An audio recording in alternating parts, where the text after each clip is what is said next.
a time where Speedway had cars and bikes on the same program with big crowds.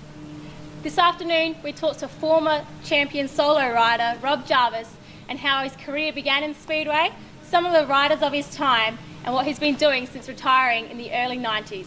Welcome to the first of our Where Are They Now segments here at On The Throttle. Hi Rob, and welcome to On The Throttle. Thank you very much for having me. So as many people watching this would know, your name was synonymous with speedway racing, or solo racing, in the 70s and 80s around country South Australia. Tell us how it all started for you.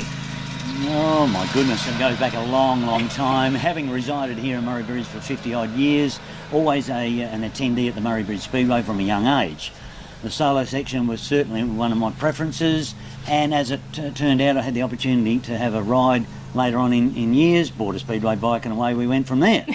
So it's pretty easy when you boil it all down and put it into that perspective. Yeah, so, what inspired you to move away from motocross and head towards speedway racing? Motocross in my era was always really a stepping stone. There was always junior mini bikes, motocross type machinery, etc. Junior speedway bikes weren't around in my day, so you had to sort of get old enough and large enough to throw your leg over a speedway bike, and that only really came at a later age.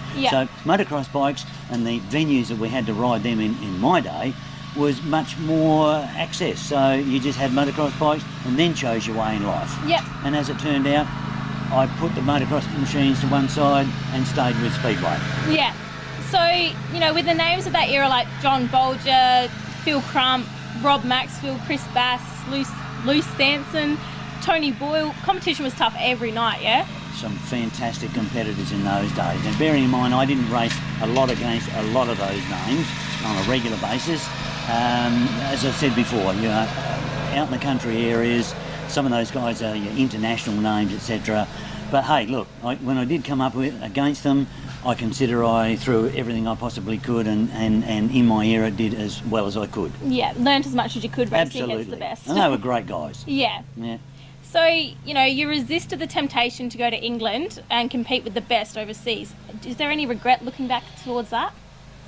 No regret, because I had different values and interests in my youth. We were and still are involved in family business interests.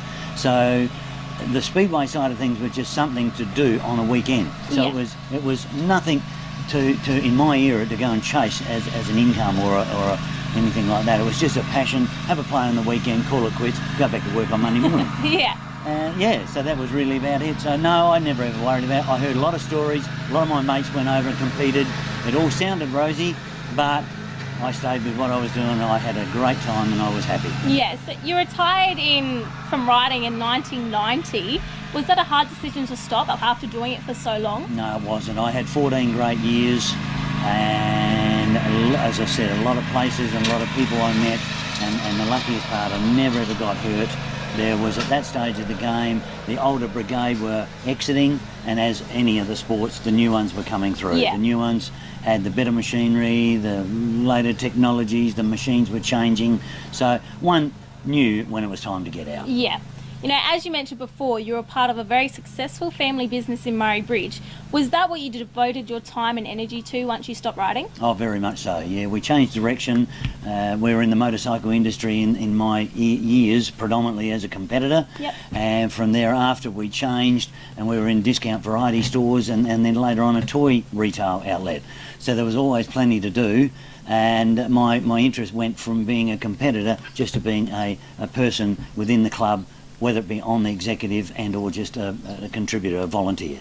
So you spent, many years serving on the committee as Murray Bridge Speedway, Very much so. My most recent, I exited last September, as a matter of fact. And that was a 6-year stint, to which I can probably hang my head up and say, well, I think after all this time I've probably done my stint and move on.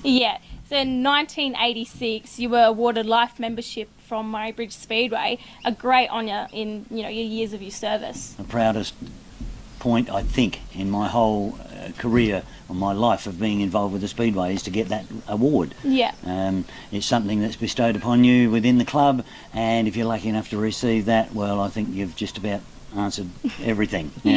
So, yeah, no, I've just moved on from there and been very, very proud. Are you still involved with Murray Bridge Speedway? Nowhere near like I was. Again, having exited last September, we did last 7 years. We've been bar manager, etc., over at the Speedway, Yep. and I've been backed by my wife in doing such a job.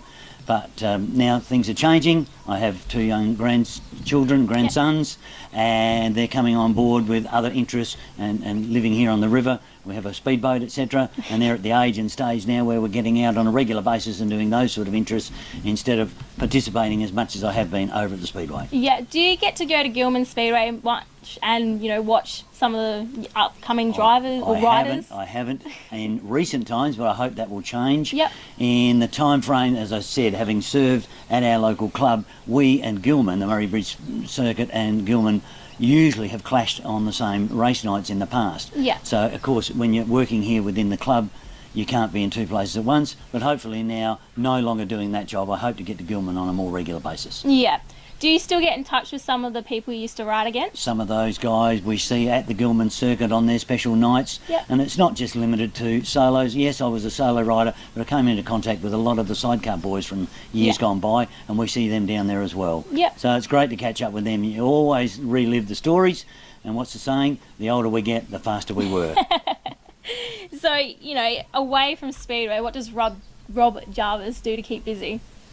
Plenty. As I said before, grandchildren, Yep. still with business interests and family ties, etc. And we have motorcycle interests to which we go out and go for rides, etc. And there's always spanners to be turned in the shed to repair stuff from the past. Yep. And we also have moved on now, and the family unit, along with many others, go down to the Sandhills and go on quad bikes. Oh, lovely. So there's plenty of action still within the motorcycle circles. Yeah. So what is your fondest memory of racing? Just competing. Yep. And doing the best one could do. I always consider I was fortunate enough to get a few awards along the way, but as I said before, just the places that we went and the people that we met and the era that I competed in, I think was the greatest of all. Yeah, definitely. Yeah. Well, thank you for talking to us and No problem at all. letting us know how you were back in the day and all the rest of it. Thanks, So, Elaine. Thank you very, very thank much. you. Bye for now.